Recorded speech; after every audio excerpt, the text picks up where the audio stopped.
All in one Sunil Khare YouTube channel में आपका स्वागत है। आज 17 सितंबर है और महालक्ष्मी व्रत है। आश्विन मास के कृष्ण पक्ष की अष्टमी तिथि को यह व्रत भारतवर्ष की हिंदू महिलाएं बड़ी श्रद्धा भाव से मनाती हैं और इस दिन को कन्या संक्रांति भी होती है, तो इसे भी अपने पूजा पाठ में शामिल करते हैं और स्नान दान आदि करके अपने जीवन को पवित्र बनाने का यह पर्व है। धार्मिक मान्यताओं के अनुसार इस व्रत को रखने से माँ लक्ष्मी प्रसन्न होती हैं और जातक की सभी मनोकामनाएं पूरी होती हैं। इस व्रत को धन की देवी महालक्ष्मी को प्रसन्न करने के लिए रखा जाता है। वस्तुतः इस महालक्ष्मी व्रत की 3 सितंबर से शुरुआत होती है, अर्थात कहने का आशय ये है कि 16 दिवस का यह व्रत है। बहुत लोग जो है समझते हैं कि यह एक ही दिन का व्रत है, तो ऐसा नहीं है। यह व्रत 16 दिवस का होता है और इस वर्ष 3 सितंबर से 17 सितंबर तक जो है यह व्रत चलता आ रहा है। कहा जाता है कि महालक्ष्मी व्रत के समापन के दिन शाम को पूजा के दौरान माँ लक्ष्मी की आरती पाठ पूजा करते हैं और इस तरह से अपने जीवन की मनोकामनाएं पूरी करते हैं। तो आज हम 17 दिसंबर 2022 की बात करें तो 2:33 पर अष्टमी तिथि का प्रारंभ है और जिसका समापन 18 सितंबर को शाम 4:33 पर होगा। तो 2:30 के बाद जो है महिलाएं यह पूजा पाठ कर सकती हैं शुभ घड़ी में। महालक्ष्मी व्रत में सामग्री की जो अनिवार्यता है वो है 2 सूप, 16 मिट्टी के दिए, प्रसाद के लिए सफ़ेद बर्फी, फूल माला, तारों को अर्घ देने के लिए यथेष्ट पात्र, 16 गांठ वाला लाल धागा, 16 चीज़ें, हर चीज़ 16 की गिनती में होनी चाहिए, जैसे 16 लौंग, 16 इलायची, 16 सुहाग के सामान। सुहाग के सामान धान्य से बनते हैं, अन्न के माध्यम से बनाए जाते हैं।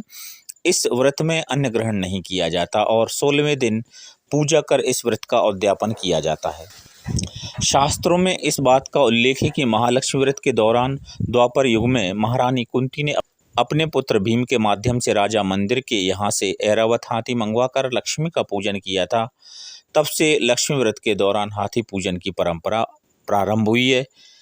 तो इस तरह से द्वापर युग से गजलक्ष्मी की पूजा प्रारंभ हुई है, ऐसा आपको मान लेना चाहिए। महालक्ष्मी व्रत के दिन अगर आपने ऐसे उपाय किए तो निस्संदेह आपका जीवन जो है सुख समृद्धि और ऐश्वर्य से भर जाएगा। कुछ पुराणों के और विद्वानों के माध्यम से ये उपाय आपके सामने रखता हूँ। महालक्ष्मी व्रत पर श्रीयंत्र की पूजा विधि विधान से करके स्थापना करें। श्रीयंत्र को धन वृद्धि और समृद्धि का कारक माना जाता है। दूसरा उपाय सुनिए, पुराने चांदी के सिक्कों को कौड़ी के साथ रखकर महालक्ष्मी पूजन के समय केसर और हल्दी से पूजन करें। पूजन के बाद इन्हें तिजोरी में रख दें। माना जाता है कि इस उपाय से धन संपदा में वृद्धि होगी। तीसरा उपाय सुनेंगे, महालक्ष्मी व्रत के दिन शाम को माँ लक्ष्मी की विधि विधान से पूजा करें। इसके बाद माँ लक्ष्मी के चरणों में 7 कौड़ियाँ अर्पित करें। इन 7 कौड़ियों को बाद में घर के किसी कोने में दबा दें। माना जाता है कि इससे आपकी कितनी भी दुर्गति हुई हो, कितना भी आप जो है कंगाली के दौर से गुजर रहे हों, वो स्थिति सुधरने लगती है।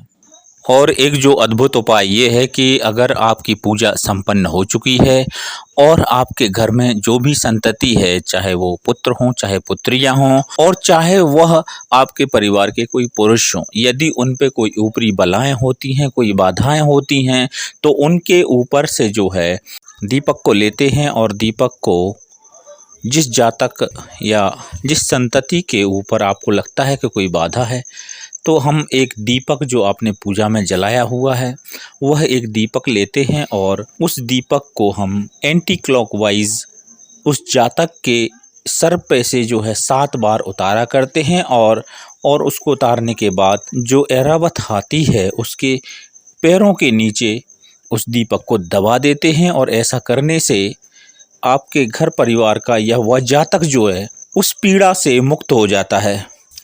और मैं आपको बता दूं कि महालक्ष्मी व्रत कहें या फिर हम गजलक्ष्मी व्रत कहें, यह निश्चित ही बहुत शुभ योग होता है। पंचांग के अनुसार इस दिन श्रीवत्स, सर्वार्थ सिद्धि, अमृत सिद्धि और द्विपुष्कर योग भी इस दिवस को स्वतः ही उत्पन्न हो जाते हैं। तो ये इस तरह से बहुत ही दुर्लभ योग बनता है। और इस व्रत को करने से पहले आपको यह मंत्र जो है अवश्य बोलना चाहिए, करिष्यहं महालक्ष्मी व्रत में त्वत्परायणा तद्विघ्नेन में या तो समाप्तिम स्वत प्रसादतः, और इसके बाद फिर आपको लक्ष्मी पूजन प्रारंभ करना चाहिए। गजलक्ष्मी पूजा प्रारंभ की जानी चाहिए। श्री महालक्ष्मी व्रत कथा इस प्रकार है। आप सभी सुधीजनों के लिए, भक्तजनों के लिए कथा का श्रवण करके और विधि विधान से पूजा करने पर संपूर्ण मनोकामना पूरी होना है, ऐसा आपने जो है संकल्प लेना है। विधि इस प्रकार है। भाद्रपद शुक्ल अष्टमी के दिन में किसी पवित्र जलाशय में स्नान करके 16 दिन तक दूर्वा से प्रतिदिन जल से तर्पण करते हैं और पूजा में यह मंत्र उच्चारण करते हैं। ऊंचा सो पूर्वाटन गांव, जहाँ के राजा मंगलसेन दमयंती रानी, ब्राह्मण देवता कहें कहानी, तुमसे कहते सबसे कहते 16 बोल की एक कहानी। ऐसा कह के आपको तर्पण करना है और आज महालक्ष्मी के दिन भी आपको इसका वाचन करना होता है।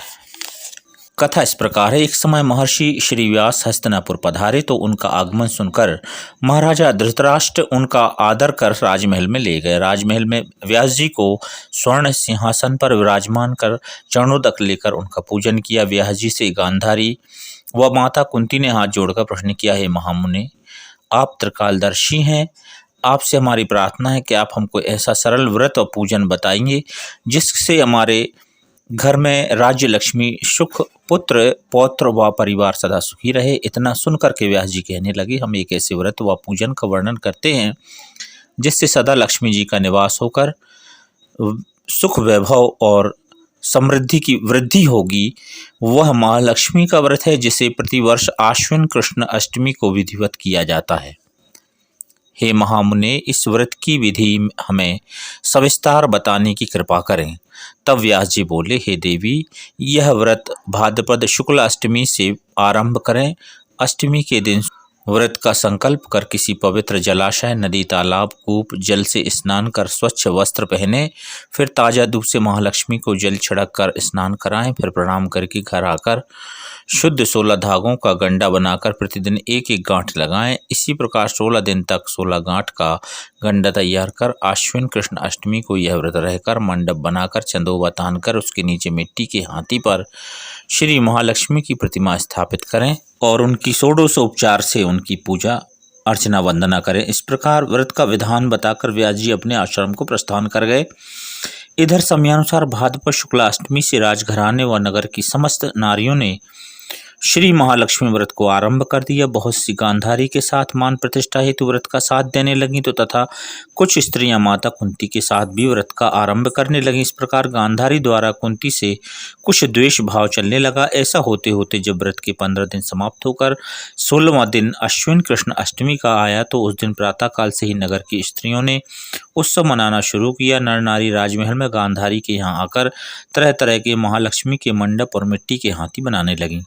सभा में बड़ी तैयारियां होने लगी और गांधारी ने नगर की सभी प्रतिष्ठित स्त्रियों को बुलाने के लिए सेवक भेजे, पर माता कुंती को नहीं बुलाया गया और न कोई उन्हें सूचना दी। उत्सव में शामिल होने की राजमहल में तरह तरह के उत्सव वाद्यों की ध्वनि गूंजने लगी। सारे हस्तिनापुर में खुशी मनाई गई। इधर माता कुंती ने अपना अपमान समझकर बड़ा रंज मनाया और व्रत की तैयारी ना की। इतने में महाराज युधिष्ठिर, अर्जुन, भीम, नकुल, सहदेव पांचों पांडव उपस्थित हुए। अपनी माता को रंज में उदास देख करके अर्जुन ने प्रार्थना की, माता आप इतनी दुखी क्यों हो? क्या हम आपके दुख का कारण समझ सकते हैं और उसे दूर करने का प्रयास कर सकते हैं? अगर हम आपकी सहायता कर सके तो माता कुंती हमें पूरा रहस्य बताइए। माता ने कहा, हे पुत्र, यह जाति अपमान है, इससे बढ़कर क्या दुख हो सकता है? आज हमारे नगर में श्री महालक्ष्मी व्रत का उत्सव मनाया जा रहा है और उत्सव में राजरानी गांधारी ने समस्त नगर की स्त्रियों को सम्मान सहित बुलाया, परंतु तुम्हारे द्वेष के कारण मुझे अपमानित करने के लिए उत्सव में नहीं बुलाया है। पार्थ ने कहा, हे माता, क्या वह पूजा सिर्फ दुर्योधन के महल में हो सकती है या इसे आप अपने घर में कर सकती हैं? परंतु वह साज सामान इतने जल्दी तैयार नहीं हो सकता, क्योंकि गांधारी के 100 पुत्रों ने मिट्टी का एक विशाल हाथी तैयार करके पूजन साज सजाया है। वह सब तुमसे नहीं बन सकेगा। इस उत्सव की तैयारी आज सुबह से हो रही है। पार्थ बोले, हे माता, आप पूजन की तैयारी कर सारे नगर में बुलावा लगा दे।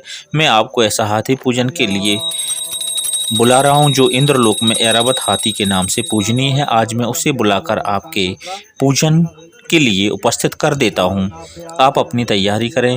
इधर माता कुंती ने सारे नगर में पूजा का ढिंढोरा पिटवा दिया और पूजा की विशाल तैयारी होने लगी। तब अर्जुन ने इंद्रवेश को ऐरावत भेजने के लिए पत्र लिखा और एक दिव्य बाण बांधकर उसे धनुष पर रखकर देवलोक में सभा में भेज दिया। इंद्रदेव ने बाण से पत्र खोलकर पढ़ा तो आश्चर्य में अर्जुन ने लिखा, हे पांडुनंदन, मैं ऐरावत को तो भेज दूंगा, परंतु वह इतनी जल्दी स्वर्ग से पृथ्वी पर कैसे उतर सकता है? तुम इसका शीघ्र ही उपाय बताओ। पत्र पढ़कर अर्जुन ने पत्र में बाणों का मार्ग बनाकर हाथी को उतारने को लिखकर भेज दिया। इंद्र ने सारथी मातिल को तुरंत आज्ञा दी कि ऐरावत को पूर्ण रूप से सजाकर तुरंत हस्तिनापुर में उतार दो। तब महावत ने तरह तरह के साज सामान से ऐरावत को सजवाया और देवलोक की अंबर झूल डाली गई। सुवर्ण की पालकी को रत्न जड़ित सुवर्ण के घुंघरू बांधे गए। इधर सारे नगर में शोर मच गया कि कुंती के घर इंद्र का ऐरावत हाथी स्वर्ग से पृथ्वी पर उतरकर पूजा जाएगा। समाचार को सुनकर नगर के सभी नर नारी बालक वृद्धों की भीड़ इकट्ठी होने लगी। गांधारी के महल में चहल पहल जो थी वो कम हो गई। भक्तों की भीड़ इधर माता कुंती के यहाँ आ गई। नगर की स्त्रियां पूजन थाली लेकर माता कुंती के भवन की ओर दौड़ने लगीं। देखते देखते सारा भवन पूजन करने हेतु अनेक रंगों के चौक पुराकर नवीन रेशमी वस्त्र विश्वाकर हस्तिनापुरवासी तरह तरह की स्वागत तैयारी में फूलमाला अबीर केशर हाथों में लिए पंक्तिबद्ध खड़े थे। इधर इंद्र की आज्ञा पाकर ऐरावत स्वर्ग के बनाए सड़क पर चलकर शनय शनय आकाश से पृथ्वी पर उतरने लगा। उसके आभूषणों की ध्वनि नगरवासियों को आने लगी। ऐरावत के दर्शन होते ही सारे नर नारियों ने जयकारा करना आरंभ कर दिया। सायंकाल के समय ऐरावत माता कुंती के भवन के चौक में उतर आया। तब सब नर नारियों ने पुष्पमाला अबीर केशर आदि षोडशोपचार से जो है पूजा वंदन किया। महाराज धौम्य पुरोहित द्वारा ऐरावत का अभिषेक करवाया गया और उस पर महालक्ष्मी जी की मूर्ति स्थापित करके वेद मंत्र द्वारा पूजन किया गया। नगरवासियों ने भी लक्ष्मी पूजन का स्वागत करके ऐरावत की पूजा की। फिर अनेक प्रकार के पकवान लेकर ऐरावत को खिलाए गए। ऊपर से यमुना जल पिलाया गया। फिर तरह तरह के पुष्पों की ऐरावत पर वर्षा की गई। पुरोहित धौम्य द्वारा पुण्या स्वस्ति वाचन करके नारियों द्वारा महालक्ष्मी का विधि पूर्वक पूजन किया। फिर व्रत के डोरा के गंडा में 16 गांठ लगाकर लक्ष्मी जी के सामने समर्पण किया। फिर ब्राह्मणों को पकवान मेवा मिठाई देकर भोजन की व्यवस्था की गई। फिर वस्त्र द्रव्य सुवर्ण अन्न आभूषण देकर नारियों ने महालक्ष्मी पर पुष्पांजलि अर्पित की। तत्पश्चात धौम्य पुरोहित द्वारा महालक्ष्मी का विसर्जन किया गया। फिर नारियों ने ऐरावत को विदा कर इंद्रलोक को भेज दिया। महाराज सूत जी ने कहा, हे ऋषियों, इस प्रकार जो स्त्री महालक्ष्मी का व्रत करती हैं वह घर लक्ष्मी जी की कृपा से सदा धन धान्य व मांगलिक वस्तुओं से परिपूर्ण रहता है तथा सदैव वह सुखों से भरपूर होकर आनंद मंगल रहता है। इस तरह से श्री महालक्ष्मी व्रत कथा संपूर्ण होती है और अंत में हम महाआरती के साथ संपूर्ण उत्सव का समापन करते हैं।